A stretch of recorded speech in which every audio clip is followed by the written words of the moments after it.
আসসালামু আলাইকুম। আজকে আমরা দেখাবো আমাদের খামারের একটা ভিডিও। সেটা হচ্ছে হাঁসের আমরা কীভাবে ভ্যাকসিন করলাম।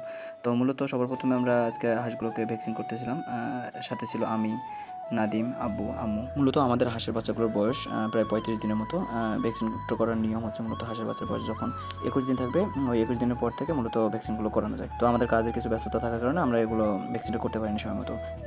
আর মূলত আমরা ভ্যাকসিন দেওয়ার পাশাপাশি আমরা আরেকটি কাজ করতেছিলাম, হাঁসগুলোকে একটু কালার করে দেওয়া। আর এই কাজটি আম্মু করতেছিল। আর আমরা যেদিন ভ্যাকসিন করতেছি, ভ্যাকসিন করার পরের দিন আমরা আর কি হাঁসগুলোর রেজাল্ট নিয়েছিলাম। কারণ যেদিন আমরা ভ্যাকসিন করতেছিলাম হাঁসগুলোর অবস্থা মোটামুটি একটু খারাপই ছিল, কারণ হাঁসগুলো ঠিকমতো দাঁড়াতে পারতেছিল না।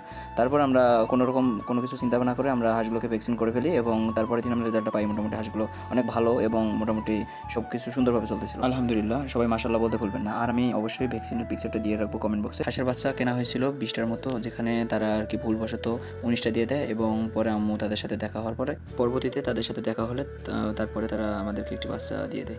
আর মূলত এটা সমস্যা হওয়ার মেইন রিজন হচ্ছে আমার আম্মু মূলত হাঁসের বাচ্চা বা ছোটো মুরগির বাচ্চা এগুলো ধরতে পারে না। সেই কারণে আর কি আম্মু গুনে নিতে পারেনি, এই কারণে আর কি এই ঝামেলাটা হয়েছিল। তো তারপরে আমরা একটু কাজ করতেছিলাম, সেটা হচ্ছে আমাদের লিচুর গাছটা আমরা একটু মাড়াই করে দিয়েছিলাম যাতে পরবর্তী বছরে আবার ভালো ফলন দেয়। এবছর আমরা লিচুর গাছে তেমন ভালো ফলন পাইনি। অবশ্যই আপনারা জানাবেন যে কী কী কাজ করলে মূলত লিচুর গাছে ভালো ফলন আনা সম্ভব, আর আমাদের সমস্যাগুলো কী কী বা আমাদের করণীয়গুলো কী কী, এটা অবশ্যই আপনারা কমেন্টে জানাবেন। আর এটা আমাদের কাজ করতেছিলাম মূলত আমরা দুই ভাই, যে নাদিম আর আমি। এটা আমরা মাড়াই করে দিয়েছিলাম আর নাদিম এগুলো নিচে এগুলো পরিষ্কার করে দিতেছিল আর কি। তো দেখানোর চেষ্টা করতেছিল যে এই গাছে মূলত অনেক পোকার আক্রমণ করতেছিল। এই পোকাগুলো আসলে কেমন দেখতে হয়েছিল। এই পোকাগুলো মূলত আমাদের এখানে স্থানীয় ভাষায় বলে যে এটা হচ্ছে গান্ধী পোকা।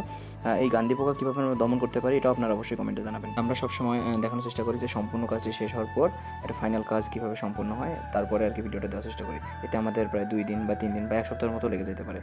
তো অবশ্যই আমরা চেষ্টা করবো যে যাতে আমরা রেগুলার হই এবং আপনাদেরকে সবসময় প্রতিনিয়ত নিত্য নতুন ভিডিও উপহার দিতে পারি। আর আমরা কিছু কাজের বা ব্যস্ততা থাকার কারণে আমরা ইরেগুলার ছিলাম।